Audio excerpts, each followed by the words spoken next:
Hello guys, कैसे हैं सब? अच्छे हैं? एग्जाम्स की तैयारी चल रही है भाई जोरों शोरों से, है ना?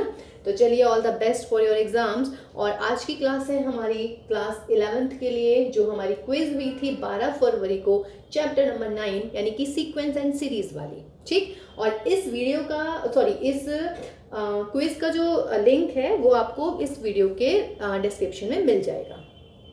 ओके गाइस, तो चलिए स्टार्ट करते हैं क्वेश्चन नंबर 1 से। Question number 1 was sequence may be defined as. A sequence may be defined as यानी कि सिंपल सा हमारे से सीक्वेंस की डेफिनेशन पूछी है। और एक्चुअल में सीक्वेंस होती क्या है? सीक्वेंस एक फंक्शन होती है जिसका डोमेन होता है या तो फिर नेचुरल नंबर या फिर नेचुरल नंबर का सबसेट। ओके गाइस, तो option C is correct. Sequence is a function whose domain is a subset of natural number or natural number। ठीक है, तो ये हमारा सिंपल सा एक डेफिनेशन बेस्ड क्वेश्चन था, question number 1, and option C is correct for this question. Now question number 2 was if the sum of n terms of an AP यानी कि Sn is given to you 3n plus 2n square, then what is the common difference of AP। अब देखिएगा common difference actually होता क्या है, because common difference होता है दो कॉन्जुगेटिव टर्म्स का difference, means A2 minus A3 या यू कैन से A3 minus A2 and so on. Means अगर मेरे पास में सीक्वेंस की टर्म्स आ जाएं, first term, second term, third term and so on, then I can easily find the common difference. But this is your Sn, not Tn। हमें चाहिए nth term, लेकिन ये क्या है बच्चों? ये है हमारा n टर्म्स तक का सम। लेकिन घबराने की बिल्कुल भी बात नहीं है। Why? Because हमारे पास में फॉर्मूला होता है nth टर्म निकालने का, अगर हमें nth टर्म का सम गिवन है तो वो क्या होता है? Tn होता है Sn minus Sn minus 1। This is the very important formula. If number sum up to nth term is given to you, then using this formula you can find the nth term। Sn यानी कि n term का सम minus n minus 1 term का सम। अब देखिए Sn तो आपको given है, Sn क्या गिवन है आपके पास में? 3n plus 2n square minus Sn minus 1। कहने का मतलब n की बजाय आप क्या चेंज कर देंगे सारे में? n minus 1। तो रखिएगा 3n minus 1 plus 2n minus 1 का स्क्वायर। अब क्या होएगा? 3n plus 2n square solve होएगा सिंपल। अब क्या होना है इसमें? This is n square minus के 2n plus 1, that will be 3n plus 2n square minus 3n minus 3 plus 2n square minus 4n plus 2। Simply solve this। 3n plus 2n square minus 3n, चलिए plus 3, मैं अंदर भी इसको solve कर सकती थी but चलिए कोई बात नहीं। 3n माइनस प्लस गया 2n स्क्वायर, 2n स्क्वायर गया, यहाँ पे क्या मिला ये मुझे? 4n प्लस के 3 माइनस के 2 प्लस के 1। अब देखिएगा Tn मेरे पास आ चुका है, Tn is 4n plus 1। Therefore अब आप निकालेंगे T1।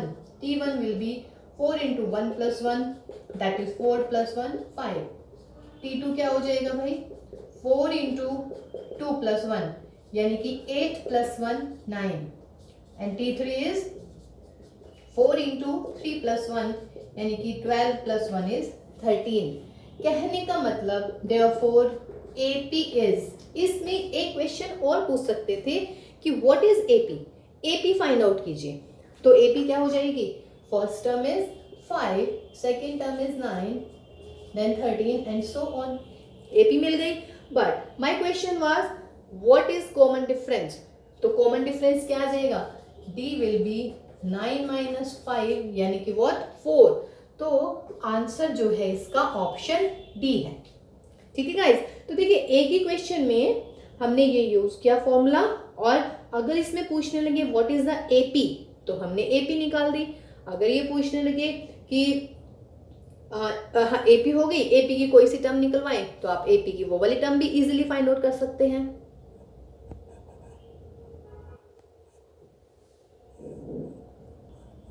देखिए बच्चों, question number 3 is if the first term of an AP is equal to 2, यानी कि हमने फर्स्ट टर्म यानी कि T1 हमने मान लिया है A that is equal to 2, या चलिए मैं इसको T1 ही लिख देती हूँ। चलिए, T means term and T1 means first term.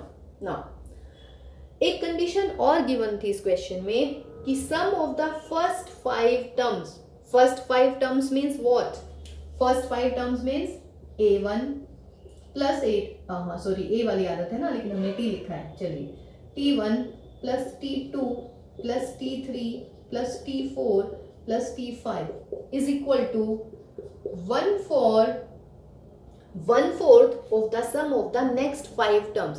देखिए 5 टर्म्स यहां तक आ गई है। नाउ ही इज सेइंग कि sum of the next 5 terms, next 5 terms means what, T6 T7 T8 T9 and T10. Very easy. Okay. Now T1 is 2 means T1 is, and don't get confused. T1 you can take A and let the common difference is D. Let common difference is D. So this implies T1 यानी कि first term A मान लेते हैं। चलिए इसको let T1 is equal to this A. Okay. T2 यानी कि second term, तो सेकेंड टर्म क्या होने वाली है, A plus D. Third term क्या होती है AP की, A plus 2D। Fourth term क्या होती है, A plus 3D। Fifth term क्या होती है, A प्लस 4D। इजी। चलिए ब्रैकेट्स में बंद कर देते हैं ताकि आपको बिल्कुल भी कंफ्यूजन ना हो। Let's T1 is equal to A यानी कि फर्स्ट टर्म इज 2, तो फर्स्ट टर्म की जगह A लिख दिया है। T2 second term A plus D, T3 A plus 2D, T4 A plus 3D, T5 A plus 4D is equal to 1/4. T6 means A plus 5D, T7 means A plus 6D, T8 means A plus 7D, T9 means A plus 8D और T10 means A plus 9D। Very simple. अब इसको हम solve कर लेते हैं। तो this implies A 2 3 4 5 यानी कि 5A प्लस 1 प्लस 2 3, 3 प्लस 3 6 और 6 plus 4 is 10D is equal to 1/4 1 2 3 4 5A plus 5 plus 6 11, 11 plus 7 18, 18 plus 8 26 and 26 plus 9 that is 35.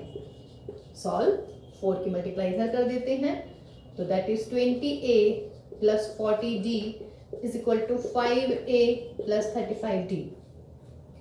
5 को इधर ले आइएगा, तो जब आप 5 को इधर लेके आएंगे तो that will be 5A is equal to minus के 5D, that is A is equal to what, A is equal to minus के D। हाँ जी, तो देखिए हमारे पास में वैल्यू आ गई है। अच्छा, 20 में से 5 15, तो D आ गया 3A इज माइनस का D, that is D is minus का 3A। A की वैल्यू कितनी है हमारी 2, तो D की वैल्यू हम रख लेते हैं माइनस के 6। अब क्या पूछ रहे हैं क्वेश्चन में, फाइंड T20। अच्छा, T20 चल भी रहा है शायद, है भाई, चलिए जी, तो T20 निकाल देते हैं। तो T20 will be what, A plus 19D, A is what 2, D अभी हमने फाइंड आउट किया है माइनस का 6, तो 2 माइनस 114 दैट इज माइनस के 112, और माइनस के 112 है आपका ऑप्शन सी। तो option C is correct for this one. Question number 4 देखिएगा बच्चों। क्वेश्चन नंबर 4 में था if 9 times of the 9th term is equal to 13 times of the 13th term of an AP then find 22nd term. अब आपको लग रहा होगा कि भाई 22nd टर्म का मतलब है a प्लस 21d, मुझे a भी चाहिए, मुझे d भी चाहिए, लेकिन सिर्फ a की इक्वेशन गिवन है। ऐसा होता है ना कि अगर मुझे a और d की वैल्यू पता होनी चाहिए करनी है तो उसके लिए मुझे 2 इक्वेशंस पता होनी चाहिए, बट ये इक्वेशन आ रही है एक, इसका मतलब इसी में है कुछ झोल, यहीं से आपका आंसर आने वाला है। क्लियर है? तो देखिएगा वो आंसर अब कैसे आने वाला है। क्वेश्चन इज क्लियर ना? 9th times of 9th term यानी कि 9 into 10 is equal to 13 times of the 13th term यानी कि T13। ओके, तो अब सॉल्व कीजिएगा। 9 T9 क्या हो जाएगा? A plus 8D। अच्छा, एक बात आप हमेशा ध्यान रखेंगे, what here A is the first term, ये आप हमेशा याद रखेंगे। ठीक है, A जो होती है हमारी फर्स्ट टर्म हो जाती है और D क्या हो जाता है बच्चों? Common difference. ऐसी करे हैं ना हमने सारे क्वेश्चंस कि A is first term and D is the common difference. यहाँ पे लगाइएगा आप 13 into T13 means what? A plus 12D। Solve this, तो that is 9A plus 72D is equal to 13A plus 156D। तो this implies कितना हो जाएगा? इसको इधर ले आइएगा। 9A minus 13A is equal to 156D minus 72D। तो कितना हो जाएगा ये? माइनस का 4A is equal to 484D, या सारे को एक तरफ ले जाइएगा तो 4A plus 84D is equal to 0। 4 से डिवाइड कर दीजिएगा, A plus 21D equal to 0। And what is this? A plus 21D क्या होता है? T22। वेरी गुड, तो T22 कितना हो गया? 0। तो देखिए इसमें हमें T22 निकालना नहीं है, A प्लस 21D, बस हमने जो हमें कंडीशन गिवन है उसको हमें सॉल्व करना है और यहीं से हमारा आंसर आ गया है। इस टाइप के क्वेश्चन अच्छे हैं, थोड़े असाइनमेंट में भी है, तब भी देखिएगा, तब भी हम इसको ऐसे ही करने वाले हैं। नाउ क्वेश्चन नंबर 5, ये था हमारा ट्रू और false. This is a statement और you can say this is the result. ये रिजल्ट भी है हमारे पास में कि any term of an AP not first यानी कि except first term is equal to half the sum of the terms which are equidistant from it। कहने का मतलब अगर कोई एक टर्म ले रहे हैं हम, वो वाले टर्म से rth मतलब अगर हम rth टर्म निकाले फ्रॉम द बिगनिंग और rth टर्म निकाले फ्रॉम द लास्ट, ठीक है, तो उन दोनों के सम का जो हाफ होगा वो हमारी टर्म आती है and this is the result. तो इसका मतलब दिस स्टेटमेंट इज ट्रू, तो answer will be what? True. इसको आप एज ए रिजल्ट भी याद रखें, ठीक है ना? तो ये एज ए रिजल्ट भी काम करेगा। अब आते हैं हम क्वेश्चन नंबर 6 पर। देखिए बेटा, क्वेश्चन नंबर 6 था आपका, the income of a person is 3 lakhs in the first year and he receives an increase of ₹10,000 to his income per year for the next 19 years। Find the total amount he received in 20 years। कहने का मतलब initial amount दिया हुआ है किसी व्यक्ति के पास में जितना है और हर साल उसमें होने वाला इंक्रीमेंट, ओके, और हमें निकालना है 20 साल के बाद उसको टोटल कितने पैसे मिलेंगे। इसका मतलब हमें 20 साल तक के उसके अमाउंट का सम निकालना है। तो एक बात तो बिल्कुल क्लियर होगी बेटा यहाँ पे कि हमें निकालना है S20 यानी कि n तो हो गया हमारा सिंपल सा 20 ना। अगर मुझे ऐसे निकालना है तो मुझे A और D चाहिए। A क्या होता है? इनिशियल यानी कि फर्स्ट टर्म। तो फर्स्ट टर्म का मतलब यहाँ पे क्या हो जाएगा? जो हमारी इनिशियल अमाउंट है, तो दैट इज 3 lakhs। और डिफरेंस कितना आ रहा है हर साल में? 10,000 का डिफरेंस मिलेगा उसको। तो इसका मतलब D क्या हुआ हमारा? 10,000। वो कह रहा है ना, he received an increment of 10,000 per year, मतलब हर साल में उसको 10,000 का इंक्रीमेंट मिलना है। मीन्स अगर अभी 3 लाख है तो उसके आगे हो जाएगा 3,10,000, फिर उससे आगे में 10,000 और ऐड कर देंगे, ठीक। तो वो क्या होगा आपका? Common difference. अब आपको सिंपल S20 निकालना है तो अपना फॉर्मूला लगाइएगा। तो S20 is equal to 20/2 2A plus n-1 यानी कि 20-1 into D that is 10,000 and solve this. तो that is 10, 2 3s are 6 lakhs and that is 19, तो 19। yes, solve this। तो कितना हो जाएगा? जितना भी आता है सॉल्व करके देख लेते हैं भाई। तो ये हो जाएगा 7 9 1 2 3 4 या फिर 7 9 1 2 3 4 5। तो ऑप्शन देख लेते हैं भाई। आई थिंक ऑप्शन कौन सा करेक्ट है? Option C is correct for this one. देखते हैं अभी, एक मिनट जरा ऑप्शन देख लेती हूँ मैं। या ऑप्शन सी इज करेक्ट। ठीक है, तो ऑप्शन सी हमारा हो गया correct, that is answer. Okay, इसी के साथ में हम बेटा क्वेश्चन नंबर 7 भी कर रहे हैं। यहाँ पर क्वेश्चन नंबर 7 में क्या बोल रहे हैं ये देखिए बेटा। क्वेश्चन नंबर 7 जो था वो बहुत ही इजी था। क्वेश्चन नंबर 7 में था कि find the 9th term of this sequence. ये बहुत ही इजी होता है, सबको पता है। ए एन दे रखा है, आपको ए 9 निकालना है। तो क्या करना है, जस्ट एन को रिप्लेस करना है 9 से। तो करके देखेगा। तो ए 9 इज इक्वल टू -1 की पावर 9 - 1 और 9 की पावर 3। तो दैट इज -1 की पावर 8 और ये हो जाएगा मेरा 729। That is 1 into 729, that is answer is 729, means option A is correct for this. So this is the completion of the quiz that was held on 12th of Feb. Okay guys, तो देखिएगा, इसकी practice कीजिएगा। ठीक है, मिलते हैं इसके next class में। और इसका नेक्स्ट जो क्लास है वो है हमारा सॉल्यूशन करेंगे हम। जो 19th ऑफ फेब को जो क्विज हुई है उसका सॉल्यूशन करेंगे। उसके बाद वाली जो क्लासेस होंगी उसमें हम असाइनमेंट को सॉल्व करेंगे। Okay, and take care all of you.